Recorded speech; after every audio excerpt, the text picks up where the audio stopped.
had to make them duck, didn't we? There you go. Today I get to fly on a jet that was originally designed for war. Now NASA's using it for a peaceful mission, but the stakes are just as high. If you could write down our time at the 5,000-foot mark. Right, sir. 5,000-143. Our task is to collect air samples that measure greenhouse gases in the atmosphere, the main cause of climate change. Okay, you have the controls. I have the airplane. Can I get down this little valley? Yeah, you can take this canyon right here. Wouldn't want to miss this. Beautiful thing. For over 20 years, I've served on the board of Conservation International. So this isn't the first time I've worried about threats to our planet. But this is a chance for me to see up close how scientists study climate change and what it all means. You were measuring for us methane and CO2. When you see these levels going up, you're a climate scientist. How do you feel about what's happening? Personally, it's pretty scary. Yeah?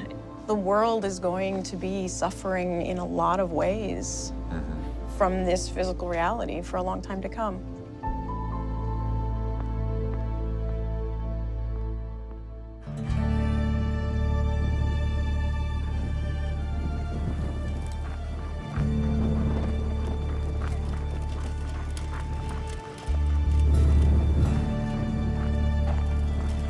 It's 10 a.m. on March 16th, 2013.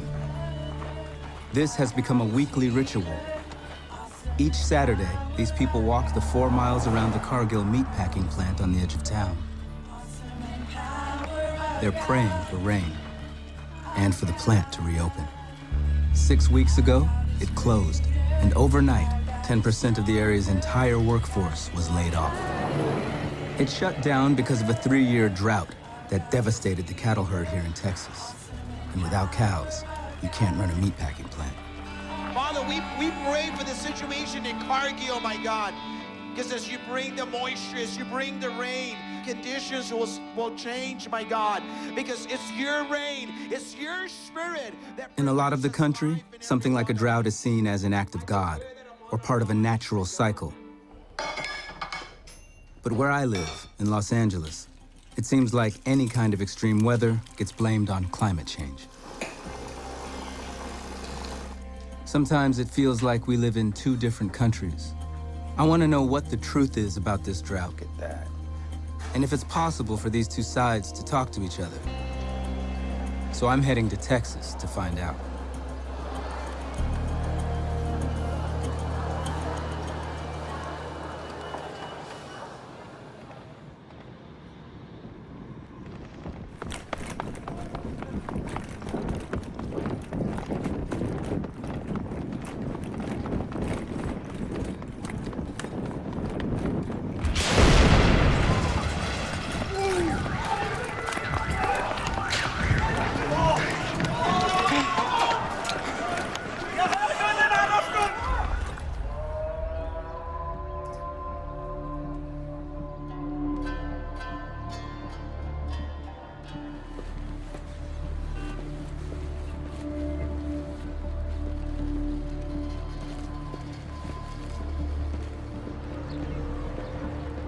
This is all Hasaka province. I'm from Hasaka city. I'm less than an hour's drive from the Syrian border. On the other side, a civil war is raging, the world's deadliest conflict. I'll introduce myself. I work as a medic and safety consultant. I served in the Balkans, in Sarajevo, Afghanistan. This will be my 10th trip into Syria. But I'm not here to write about the latest battle. There's a different disaster I'm interested in. One I hope will tell me something about the real roots of this conflict. Khabur River starts from Syrian city of Ras Al Ain, and it ends with Euphrates River. Gotcha. It feeds into the Euphrates. Yeah, that area, people, they really suffered from the drought. The rain average started to reduce heavily, and it stopped totally. It actually stopped? Yeah. Wow. But I remember how it was, because we used to go to swim there.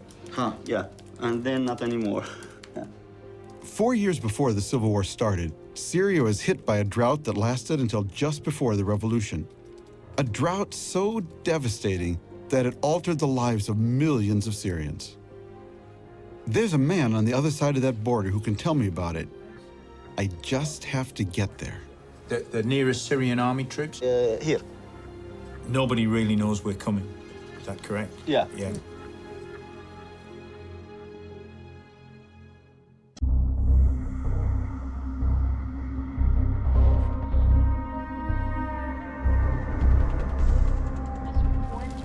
Constitutes an alarm clock moment for the world, because this report will tell us again that everything we thought we knew on climate change has actually been underestimated, that the effects of climate change will be upon us faster and in a more intense fashion than we had thought.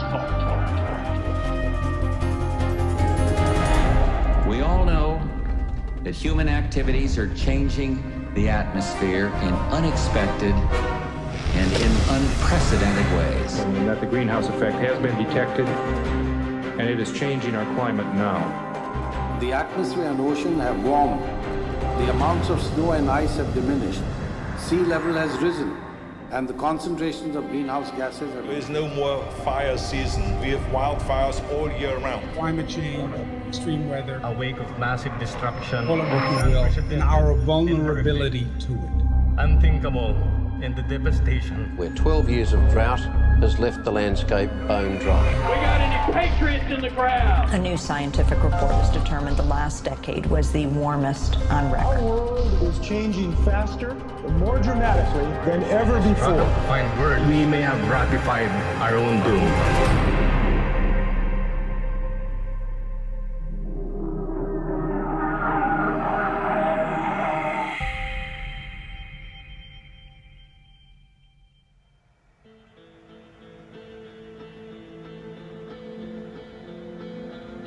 The data we collected with that jet, plus a lot more, all comes here to NASA's Advanced Supercomputing Facility in Northern California. These days, the most jaw-dropping images coming out of NASA aren't of Mars or the Moon, but of what's happening to our own planet. So here is a picture of the plant growth. You have droughts going on in the Midwest, in Russia, in Brazil, in Argentina. 3 bread baskets, the Corn Belt, Ukraine, Russia, wheat belt, and down here in Argentina, the soy corn belt. It's all underperforming, under drought. This is actual data, not a projection. Yes. Can we connect this drought to man-made climate change? Greenhouse gases are changing them. And greenhouse gases come from the burning of fossil fuels, and they come from cars and from planes deforestation and coal-fired plants. Exactly. Well, how does that play out in the United States over the next few years? Here we're looking at historical climate, July 1950. These are high temperatures. As you can see, only a few areas, like in Arizona, you have 100+ degrees in July. But as we go into the future, the models predict those really hot areas to be growing.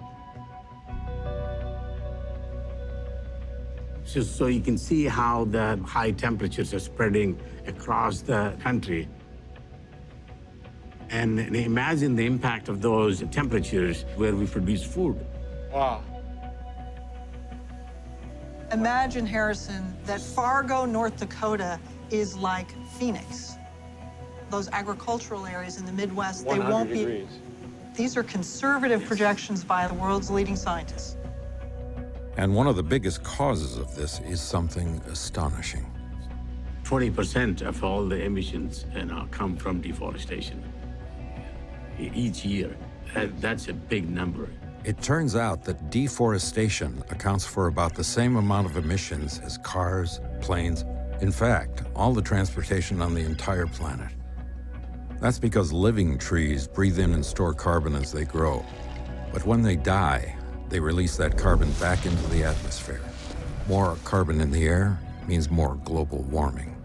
And every couple of years, enough forest to cover all of Germany is lost forever. This picture is of forest loss colored by year. The best country in terms of reducing deforestation has been Brazil. At the opposite end of the spectrum in terms of the highest rate of increase per year is Indonesia. It's kind of a double whammy for climate change, because first they cut the trees that have been taking in the carbon, Right. and then they slash and burn the landscape, and that releases so-called black carbon.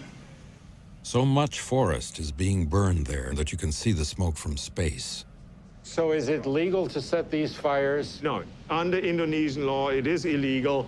And what are they being cleared for? They're cleared for two products, palm oil and paper.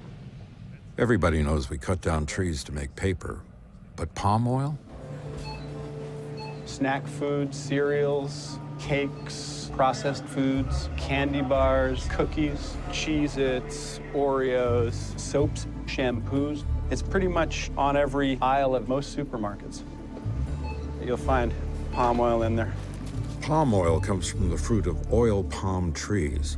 Lafcadio Cortese of Rainforest Action Network tells me that almost all of those palm trees are grown on land that used to be forest. It's not the oil that's bad, it's how the oil is produced.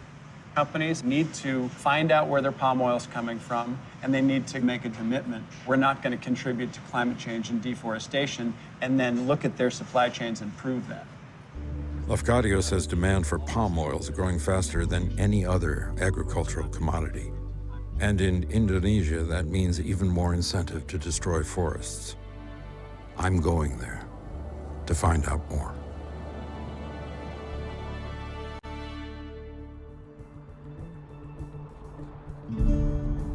On my way to Texas, the signs of drought are clear.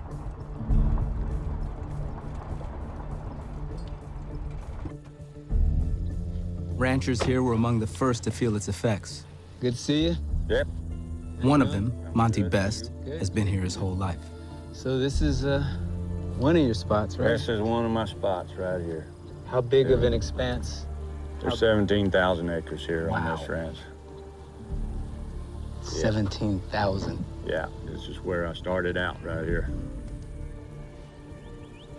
I thought it needed to rain last year. It's got to rain this time.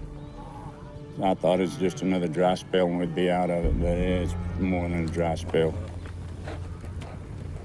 Monty tells me he's had to sell 2/3 of his stock just to stay in business. And he's not alone.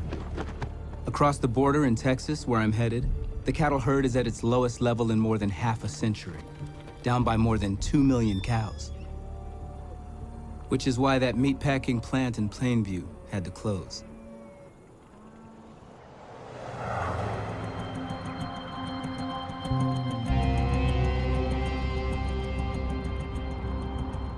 When I arrive, it's clear this isn't a big town. Just 22,000 people.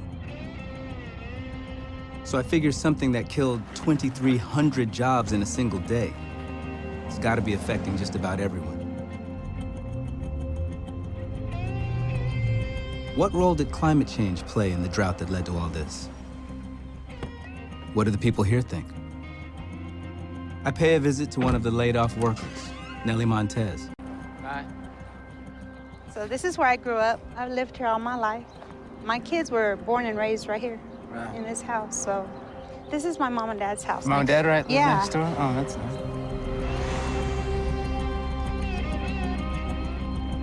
See, a lot of the businesses have already closed down and stuff.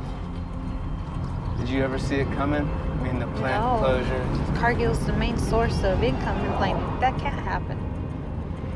That day, when they told us, they took us into the cafeteria. Yeah, what was that like? Oh my God, that was just unreal. It was like they rounded up a herd of cattle in a pen and just hit us over the head with it.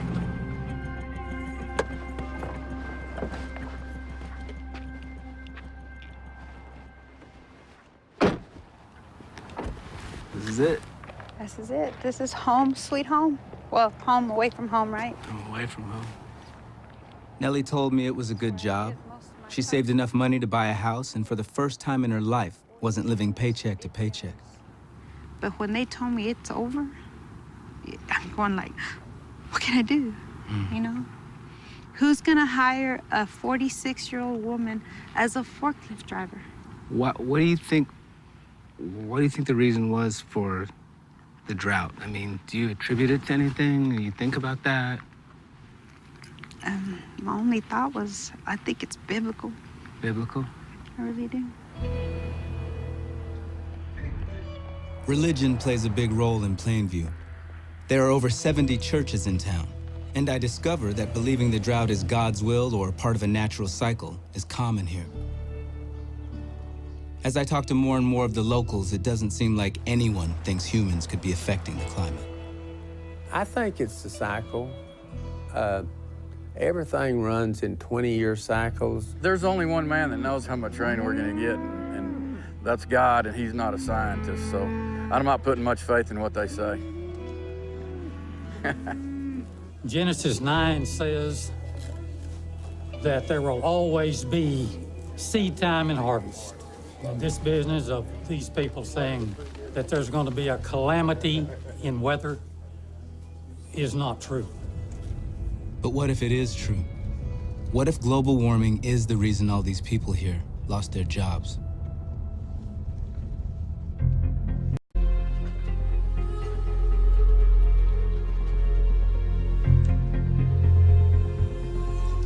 I've spent decades reporting on the Middle East, but I have to say, the events in Syria these days are some of the most heartbreaking I have ever seen.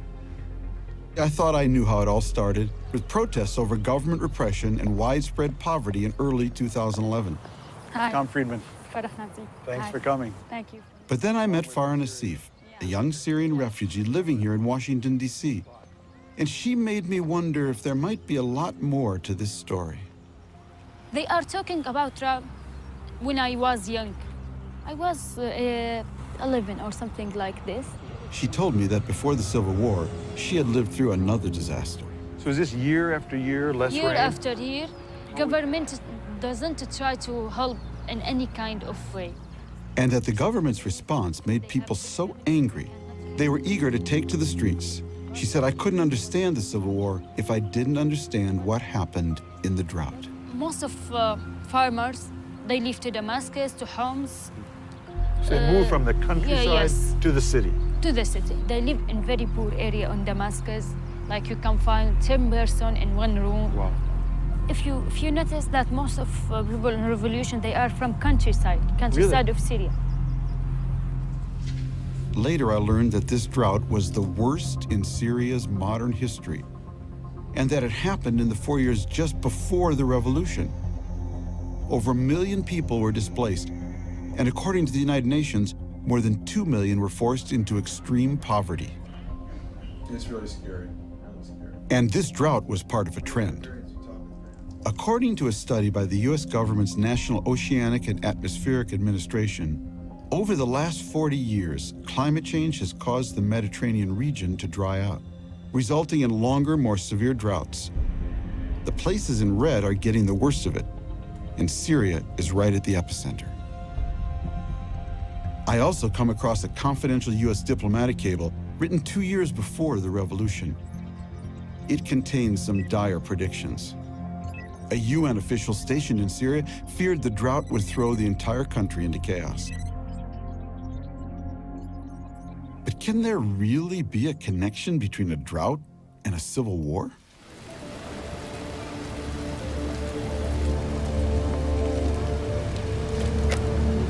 Hey, it's Thomas Friedman from the New York Times.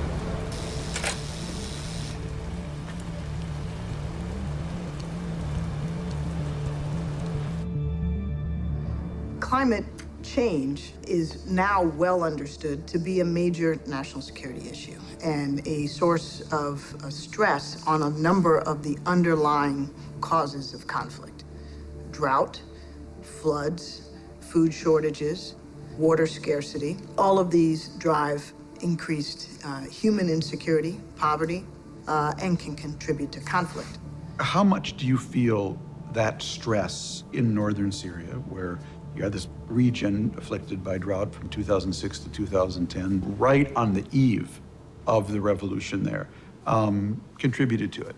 It's very hard to quantify. However, we all know that where there is drought, where there is insecurity, when there is poverty, hunger, poor governance, repressive policies, it may make the tinder in the box more readily ignitable. In other words, if a drought is bad enough, it can help push an already stressed society to the breaking point.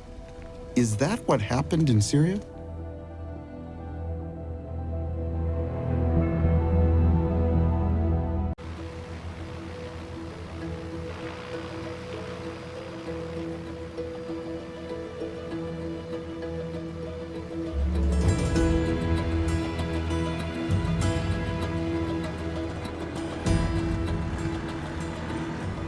I arrive in Indonesia to what looks like the worst smog I've ever seen.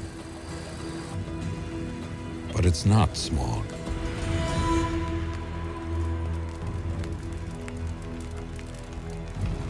It's smoke. Fire is the cheapest way to clear a forest. So it can be replaced by this: palm trees for palm oil. These plantations may look lush, but they take the place of dense jungles that were storing carbon for hundreds of years. The palm trees will only grow for 25 years before being cut down and burned again, releasing all their carbon into the atmosphere. But even that isn't the worst of it. In Borneo, one of Indonesia's many islands, two people are waiting to show me more.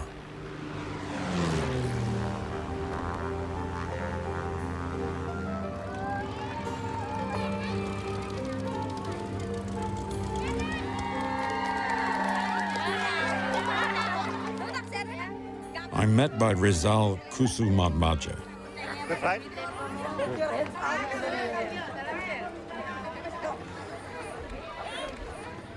Rizal and his business partner, Darsono Hartono, are taking me to a remote piece of forest that they're trying to save.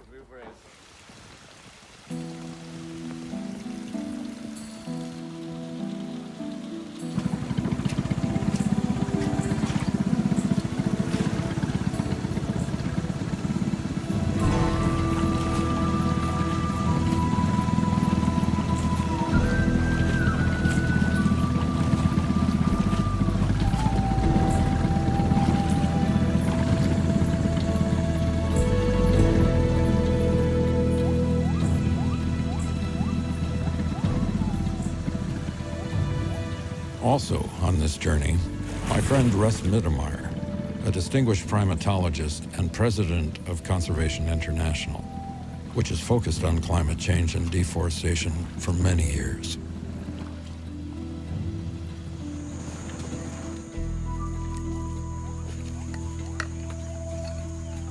Rizal and Darsono tell me that the most remarkable and precious thing about this jungle is right under our feet. What we're walking on isn't mud. It's a thick layer of compressed, decaying vegetation called peat. Many of Indonesia's forests sit on peat, and peat is full of carbon. So what are these guys doing here? Getting a core sample of some kind of the peat, right? That's correct. You're going to send it to a laboratory, or yes, we have to test what we call the bulk density, right, and the organic carbon content.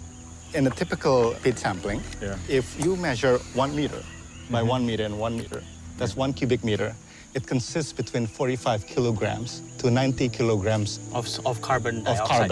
Carbon. Does peat contain the same amount of carbon as a regular forest? Peat can be 10 times as much. And if there's a fire in this forest, the peat will burn too, releasing all that stored carbon into the air. Peat fires are almost impossible to extinguish. They can smolder for years. What's the total contained in this area that you're trying to protect? We have estimated almost 1 billion tons of carbon dioxide. You live in Los Angeles, right? Yeah. So I think Los Angeles have 5 million cars. Take 1/3 out, the cars, and that's the kind of emission that we're preventing. Wow. That's a lot of cars. And that's just this area. In total, the destruction of Indonesia's peatlands accounts for an astonishing 4% of the world's greenhouse gas emissions. But after 5 years of trying to protect this one peat forest, they still haven't succeeded. What's the problem? Why aren't we doing it?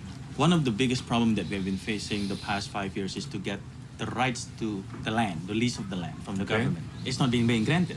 Why? The Minister of Forestry have to sign these concession rights. But the paper that he has to sign has been sitting there for over a year, I think.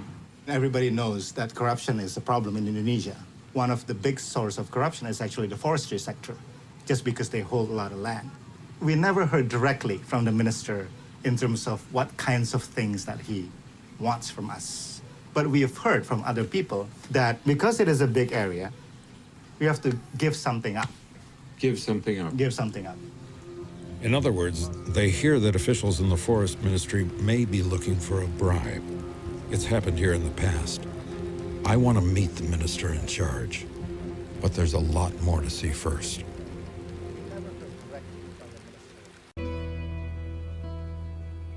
The drought that caused the plant in Plainview to close wasn't just limited to Texas.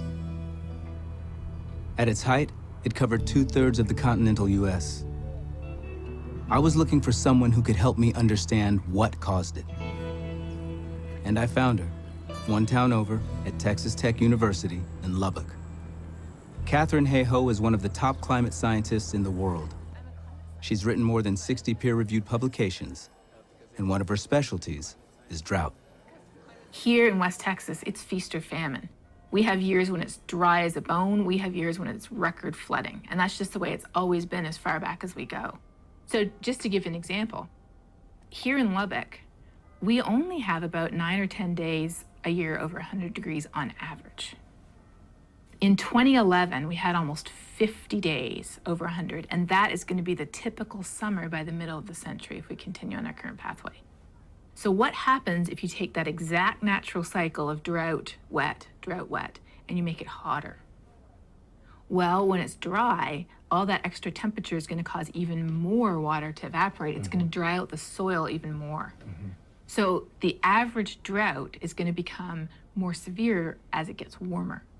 The question then is, what's causing it to change? There's what I call 4 usual suspects that we know have done it before. Natural cycles is number 1, suspect number 1. The sun is suspect number 2, because that's where we get all our energy from. So how do we know it's not the sun? It's because we can actually look at the sun's energy. We've been measuring it. So we have this regular cycle, right? But we also have these long-term changes where it was giving us more and more energy up until about the 1970s, and then it started to go down. And this is our temperature. Our temperature actually kept on going up. So it's not the sun. Can't be the sun. Rule the sun out. We would be going down. We'd be getting cooler Right. if it was the sun. Right. We know it's not volcanoes because volcanoes just cool the earth when they erupt. What about natural cycles? You see these regular cycles every 100,000 years or so. Right. And you see cycles in temperature and in carbon dioxide. We see that temperature and carbon dioxide track together. We also see that right now we are way out of the ballpark. CO2 is out of the ballpark because of human activity. So, you know. And the Earth's temperature is rising right along with it. So the bottom line is the natural suspects all have alibis. We can't blame it on natural cycles, the sun, the ice ages, volcanoes. Natural causes would be causing us to cool right now. And we're getting warmer faster and faster. We're heading into an unknown future like we have never put ourselves in before. As I leave town, I wonder how people in Plainview would react to what she just told me. Would they see a conflict between her science and their faith?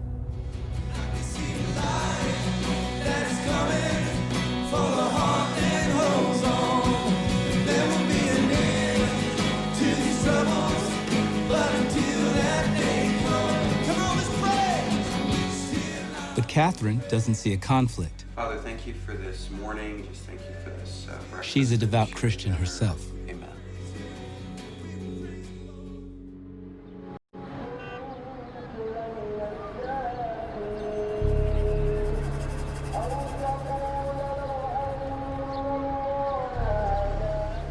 On my way to Syria, I learn about a family that recently fled the war and is now taking refuge here.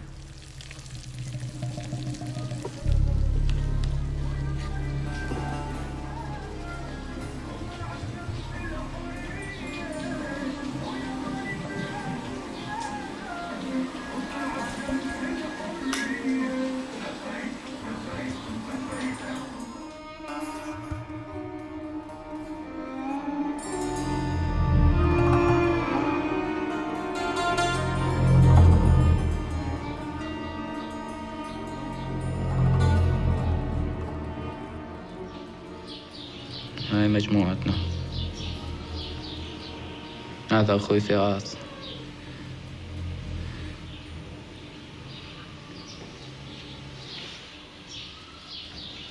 هذا ما هذا استشهد. هاي احنا الدبابة.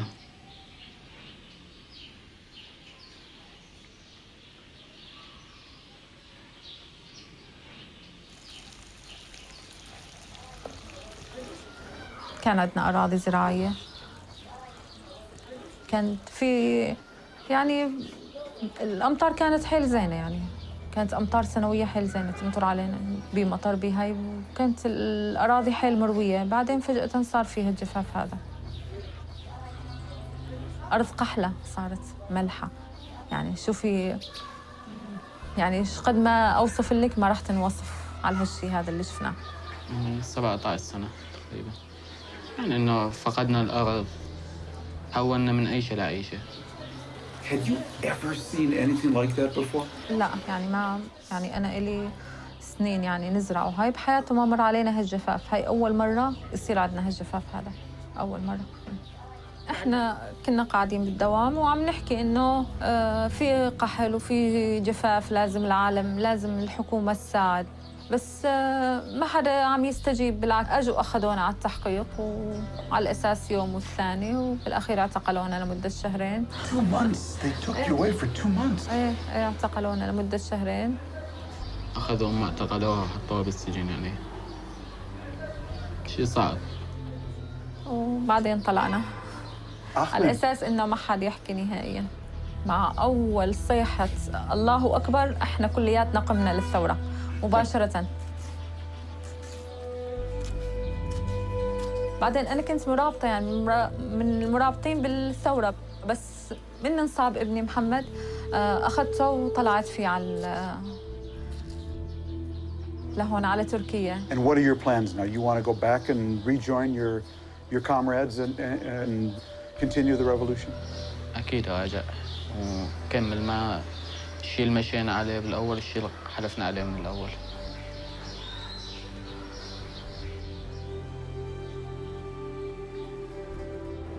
How many other Syrians, I wonder, have a similar story to tell?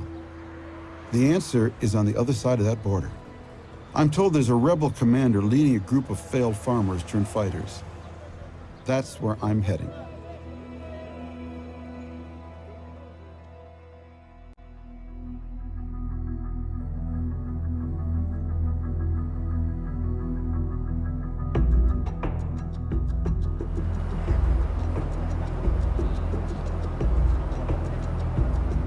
In order to truly understand deforestation here, it's important to know this country's history. The dictatorship that was in power from the 1960s to the 90s seized huge swaths of land from indigenous peoples by labeling them state forest, then parceled them out to big companies.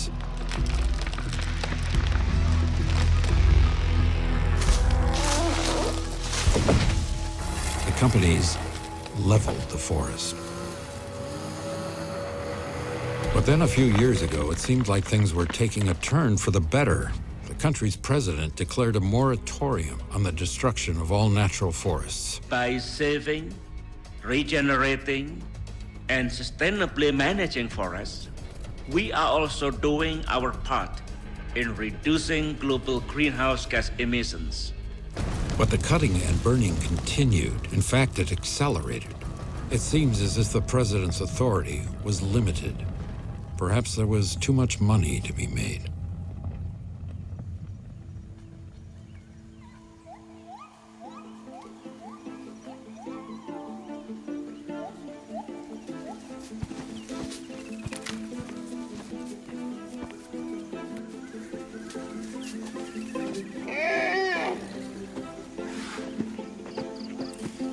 These people from the World Wildlife Fund are bringing me to a beautiful place called Teso Nilo.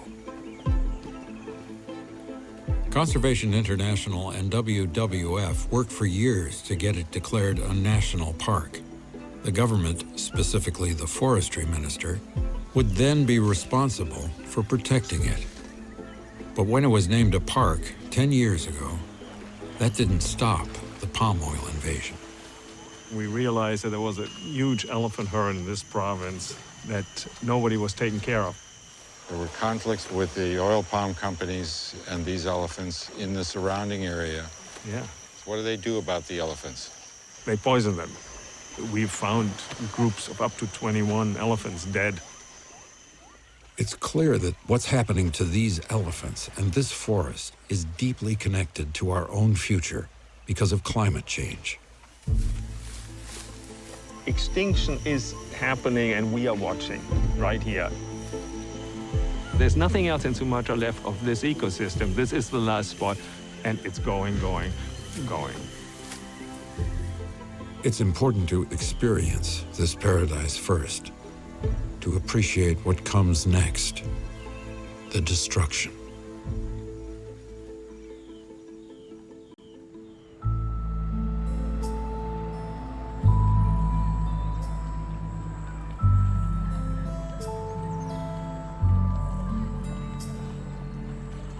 Many people view science and faith as being deeply divided.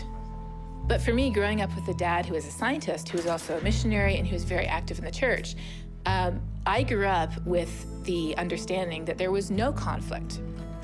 By studying science, we're studying what God was thinking when he created the universe. I've never heard of anyone like Katharine Hayhoe, an evangelical climate scientist. She's made it her mission to explain the science of climate change to people of faith. Every major faith at its core has the idea that you should take care of people who have less than you do. If you look around the world, we're seeing things happening that are affecting our global neighbors. The only sensible response is reducing our own contribution, taking care of those that we can, and loving our neighbors as ourselves. We've been digging this stuff up from way under the ground, where it would normally stay for about 1 million years, and we've been putting it into the atmosphere really, really quickly. I've been a Christian since, can remember. Even students ask her how to square science and faith. I feel like, of course, God's in control, but he's given us the freedom to make choices. And what we're seeing here is we're seeing the consequences of choices we made. But it's often difficult to sow these seeds in the hard-baked political terrain of Texas. Those that want to take the position that global warming is man's fault and it is incontrovertible, that's not correct. Why would I put our children's future in jeopardy on science that frankly is not proven? And just because there is a large number of scientists that stand up and say, oh, it's man's fault and that is that. What frustrates me and what actually makes me angry is not when people disagree with me. What makes me angry is when I see people who I know better deliberately lying to people about this issue. And so when I see people telling other people, climate hasn't changed, global warming has stopped, God would never let this happen to the planet. Well, oh yeah, look around. There's a lot of bad things that happen to the planet every single day. Does God let those happen? Yeah, he does. Why? Because he gave us the brains to make good and bad choices.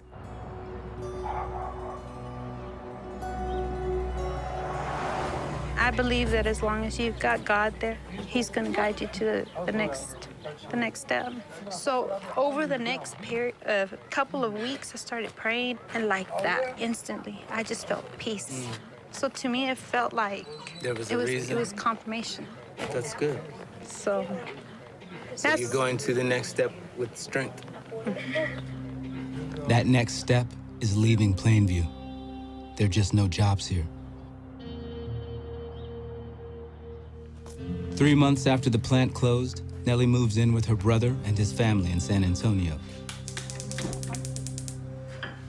But things still aren't looking up. I've been hurting the last 2 months. My finances mainly. She can't find anyone to buy her old house back in Plainview, so she's fallen behind on the mortgage and the banks threatening foreclosure. And her new job in an appliance warehouse doesn't pay much. My unemployment ran out, so all I had in savings was a month's worth. I've got to take the best offer that they give me, and the best one was where I'm working now. And that's $12 an hour. That doesn't compare to what I was making back home in Plainview.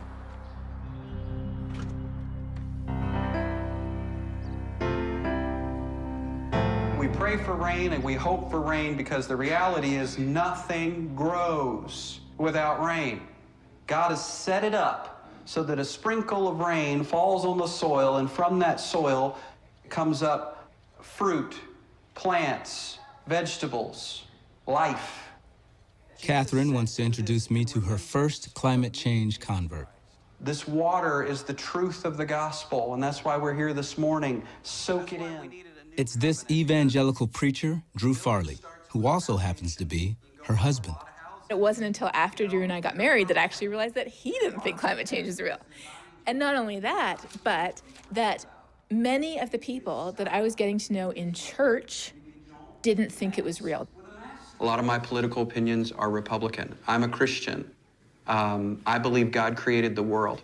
I'm conservative in many ways. And I also believe that climate change is real.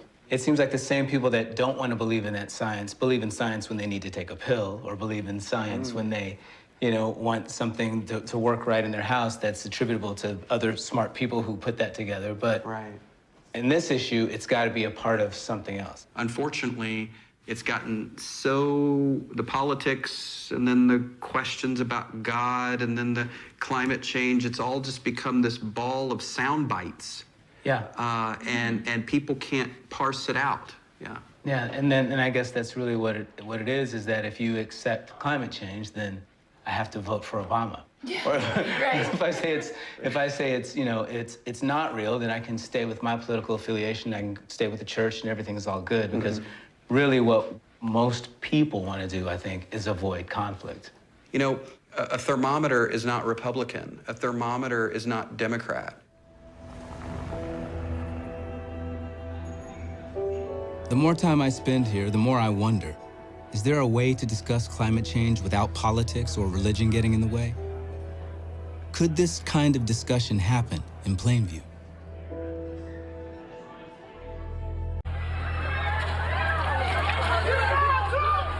At least 2 explosions, most likely car bombs in a town along Turkey's border with Syria. While the details of this attack are still coming out, today's attack raises fears that Syria's brutal civil war may be crossing into neighboring Turkey now. As we prepare to leave, there's a major bombing on our side of the border, just a few towns over. I think it's the worst such a thing happened in Turkey in years. The border's bound to be bristling with Turkish troops, and all the border crossings I've done, there's been complications.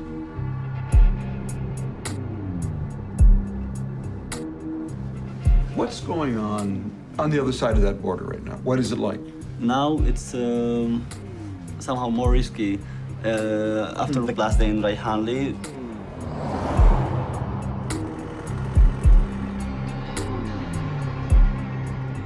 the closest fighting is here, 35 kilometers south. Where are we right now? We are here now. I think you can get a permission to pass from Akçakale.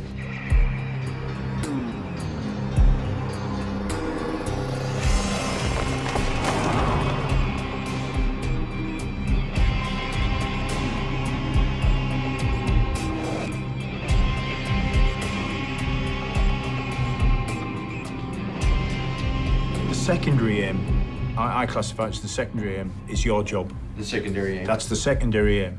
The primary aim is that everybody goes home in exactly the same condition that we're all sitting here now. It's the most dangerous place for journalists in the world at the moment. Nobody really knows we're coming. Is that correct? Yeah. Yeah.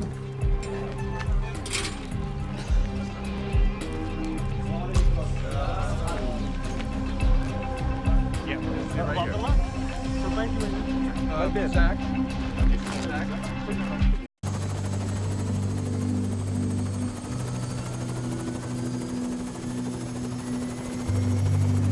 Last year, what was happening in Tesonilo National Park became such an embarrassment that the forestry minister was forced to pay a visit. He urged the people there to stop the destruction. Cuman penggunaannya yang tidak boleh untuk yang lain kecuali tadi itu agar terjaga satu tadi itu. He has the power and the responsibility to back up these words with action. But I've heard it hasn't exactly happened. The total park size right now on paper is 86,000 hectares. And how much is left now of that original area of the park? Right now we estimate about 18,000 hectares of good forest left in the park. Everything else is either very degraded forest or open wastelands, open brush areas, and most of it is palm oil plantation right now.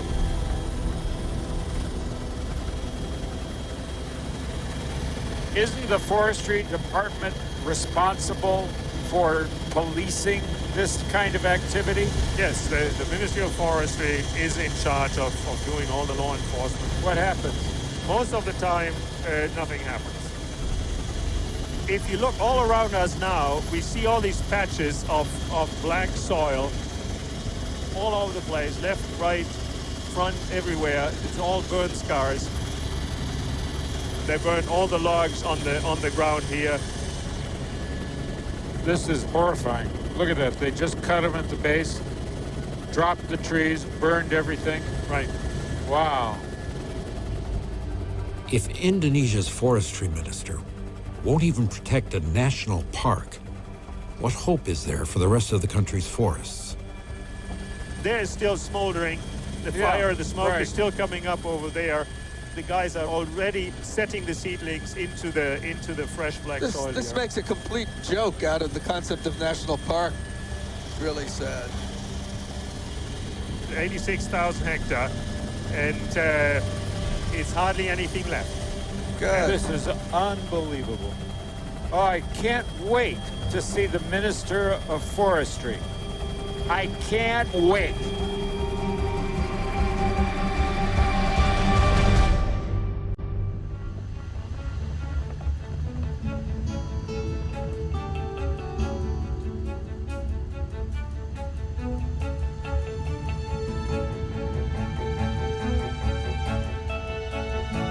Plainview, Texas is still reeling from the Cargill plant closure. To pay the bills, the city raised property taxes, and the school district lost over 200 students because so many families had to leave. Now Katharine Hayhoe is coming to town to talk about the drought that caused it all. People from all over are curious to hear what she has to say. You'd have to be a little bit crazy not to at least want to know a little bit more about it. I mean, she certainly, to me, is more credible than somebody like Al Gore, if we're going to pick on Al Gore, but she has the same beliefs as I do, as far as from a Christian, based deal. Nelly Montez even made the 6-hour drive from San Antonio. I want to know what it is that really caused this drought.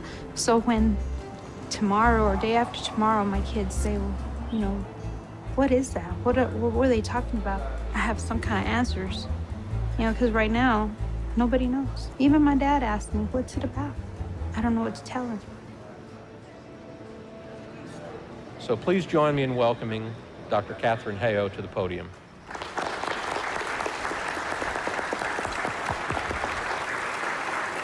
One of the most incredible things about our planet is something that we see every day and we probably don't ever notice. It's our atmosphere. Just like a blanket on a cold night keeps us warm by trapping our body heat under the blanket, in the same way, our atmosphere keeps us 60 degrees warmer than we would be with no atmosphere. If we didn't have these little things of carbon dioxide in our atmosphere, we'd be a frozen ball of ice. What's happening is we have this natural greenhouse effect here with this natural atmosphere, and we are adding an extra layer to it that was never intended to be there. When I look at the information that we get from the planet, I look at it as God's creation speaking to us.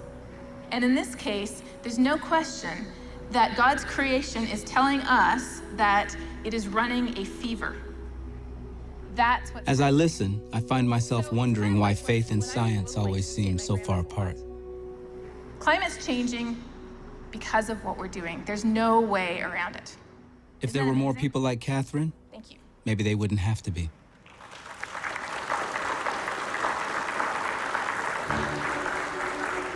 Did you get to meet No, Nellie? I didn't. No, this is but Catherine. I saw you nodding. I'm Nellie. I used to work at the Cargill plant. Oh, okay. She was just talking about how all that she hadn't really thought about. Well, tell me what you were. Just, like the things that you were saying that we can do as far as, taking some of that layer of blanket off, Yeah. Like right there, I'm sitting there going, I didn't know that. Wow, I didn't know that. When you have somebody that believes the same way as you and is from this part of or has lived here for quite a while and is teaching at Texas Tech, you see that conservative side of that telling you the message. It sure makes a lot of difference. It's about how it comes sometimes, not necessarily what it is. And it's hard to decouple those things. Father, your word lets us know in Jeremiah 29:7 to pray for the peace and the prosperity of our city. And we pray for the peace and the prosperity, my God. Let God be exalted, God be exalted. We all believed that we were going to come together, pray about this, and something's going to change for Plainview. I had never heard of climate change. After hearing Catherine, I was just like, wow. Well, if we start using the right things and doing the right things, we could probably save our planet.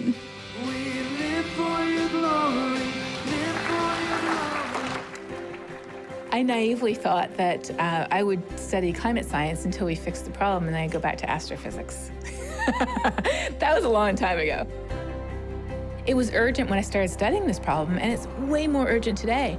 And so until we have policies in place to actually start curbing our carbon emissions and reducing the impact we're having on our planet, I have to keep going.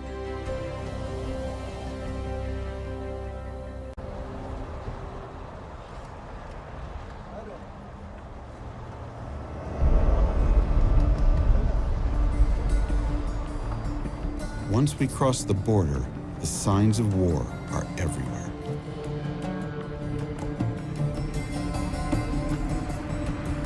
Yeah, it's here, very good. This is that checkpoint, it's here.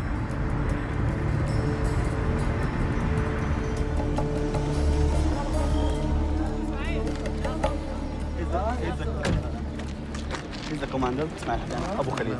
Tom, nice to meet you. Thank you very much. وبي منهم مسلحين ناس كثير يعني انضمت للثوار من اصدقائنا ومن قرايبنا ومن خواننا. هذا ابن اخوي وهذا ابن عمي يعني ابن اخوي وهذا اخوي وهذا ابن اخوي وهذا ابن اخوي وهذا ابني وهذا ابن اخوي وهذا ابن خالي. The commander tells me he used to be a cotton farmer, but when the drought hit, he had to turn to smuggling to feed his family. فيقضبني النظام يسجنني اطلع اخرى اشتغل بالتهريب لانه ولادي جوعانين. الجوع يخلي الواحد يساوي كل شيء يعني. Say starving makes you do anything. طبعا كل حياتنا هي كذا. All our life like that. اخوتي طبعا احنا يعني انا افكر مرات انه مثلا الزراعه اخي مزارع فاشل، الثاني فاشل، الثالث فاشل. لا. When they write the history of this revolution, how important will the drought be? بني آدم مثل الحرباء يتأقلم مع كل الأجواء. أنت لما الأرض قاحلة حكم الله ما تقدر بس لما تشوف إنه أنت محكوم من الرب هالحكم والأب منطيك ظهره بدك تصيح تقول جوعان فلما تسمع إنه ما حدا استجاب بدك تزعل. فاحنا صار معانا الامور هاي كليتها فقمنا على الثوره وثوره حريه ثوره جياع.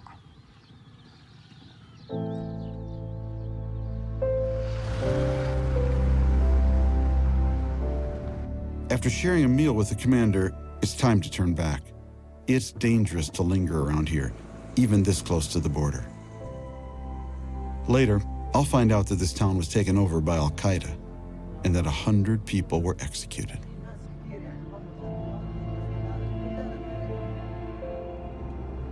As we leave, the words of the Syrian commander ring in my head.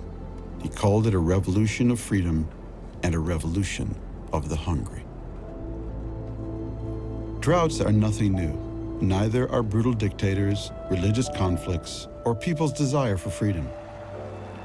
But for the Syrians who lived through it, the drought will be forever seared into their memories and forever shape their feelings toward the regime they now seek to overthrow. And the rest of us should take notice. This volatile part of the world is only getting hotter and drier. More droughts may mean more people displaced, more lives uprooted, perhaps more war. And we'd be very foolish to think it won't affect us.